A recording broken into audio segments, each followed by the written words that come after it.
హరే కృష్ణ. మనలో చాలామంది జీవితం అంటే కేవలం పుట్టడం, చదువుకోవడం, సంపాదించడం, వృద్ధాప్యం రాగానే వెళ్ళిపోవడం అనుకుంటాము. కానీ ఈ ప్రయాణంలో ఎదురయ్యే అలజడులకు సమాధానం ఎక్కడ ఉంది? మీరు నమ్మినా నమ్మకపోయినా మన జీవితం నడవడానికి కావలసిన అత్యున్నతమైన సూత్రాలు అన్నీ భగవద్గీతలో ఉన్నాయి. భగవద్గీత చెప్పింది ఎప్పుడో యుగాల క్రితం కావచ్చు, కానీ అది ఈ రోజుకి కూడా, ఈ క్షణానికి కూడా వర్తిస్తున్నది. ఇది పాటించడానికి అందరికీ ఎంతో అనుకూలంగా ఉంటుంది. ఈరోజు భగవద్గీతను కోట్ల మంది చదువుతున్నారు. కేవలం మన భారతదేశంలోనే కాదు, విదేశాలలో కూడా దీనిపై ఎన్నో పరిశోధనలు జరుగుతున్నాయి. ప్రపంచ ప్రఖ్యాతిగాంచిన శాస్త్రవేత్తలు, మేధావులు, పండితులు ఈ భగవద్గీతను చదివి ఆశ్చర్యపోతున్నారు. మన దేశంలో చాలామంది చదవండి చదవండి అని అరుచు చెప్తున్నారు. కానీ ప్రపంచవ్యాప్తంగా ఉన్న విద్యావేత్తలే దీని అవసరాన్ని గుర్తిస్తున్నారు. ఇంతమంది చదువుతున్నారంటే ఇందులో ఏదో ఒక గొప్ప విషయం ఉండే ఉంటుంది కదా. ఒక్కసారి ఆలోచించండి. జీవితం అంతా గడిచిపోయి ఈ లోకం నుండి భగవద్గీతను చదవకుండా వెళ్ళిపోవడం కంటే ఒక్కసారి ఆ గ్రంథాన్ని చదివి చూడండి. అది మీ జీవిత దృక్పథాన్నే మార్చేస్తుంది. మన దేశంలో భగవద్గీతకు ఒక విచిత్రమైన పరిస్థితి ఉంది. మనం భగవద్గీతను పూజిస్తాం, కానీ చదవం. అసలు నిజంగా భగవద్గీతను పూజ చేయడం అంటే భగవద్గీతను చదవడమే, దానిలోని సత్యాన్ని అర్థం చేసుకోవడమే. ఒక ధర్మగ్రంథం లాగా కాకుండా కనీసం మామూలుగానైనా చదివి చూద్దాము.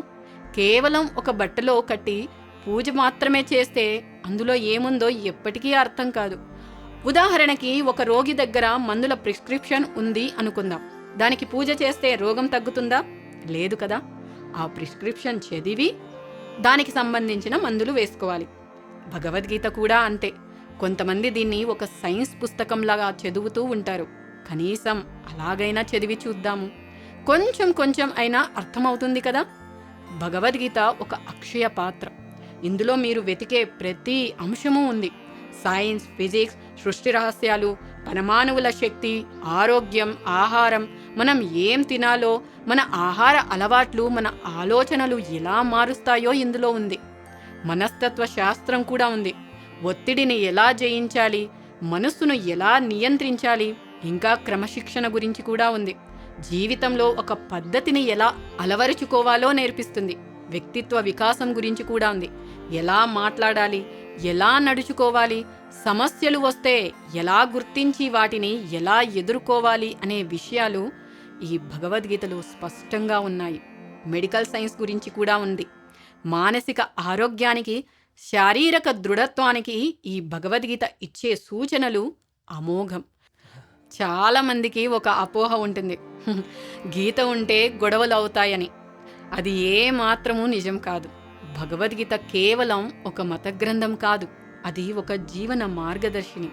ఆధ్యాత్మికంగా మరియు మానసిక ప్రశాంతత కోసం ఈ భగవద్గీతను ఇంట్లో ఉంచుకోవడం, చదవడం ఎంతో శ్రేయస్కరం. భగవద్గీత ఇంట్లో ఉంటే సకారాత్మక శక్తి పెరుగుతుంది. ప్రతికూల ఆలోచనలు తగ్గి ధైర్యం లభిస్తుంది.